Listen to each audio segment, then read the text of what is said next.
خبروں کے سلسلے کو آگے بڑھاتے ہوئے بات کریں گے دلچسپ اور انمول افطار پارٹی کی۔ مارچ 1980 کو گورنمنٹ بوائز ہائی اسکول 509 گابے مامو کانجن سے بچھڑنے والے 10ویں کلاس کے طالب علم 41 سال بعد دوبارہ اکٹھے ہو گئے۔ اس پر رپورٹ کریں گے علی حسن صابری۔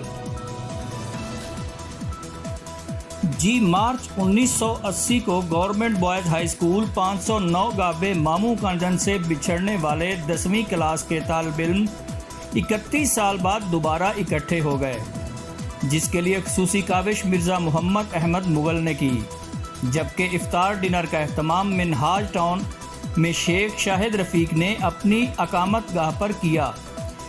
اس خصوصی اور خوبصورت تقریب میں پاکستان بھر اور بیرون ملک مقیم سرکاری و غیر سرکاری عہدوں پر فائز ملازمین اور نجی کاروبار سے منسلک ہو جانے والے اولڈ کلاس فیلوز نے بطور خاص شرکت کی۔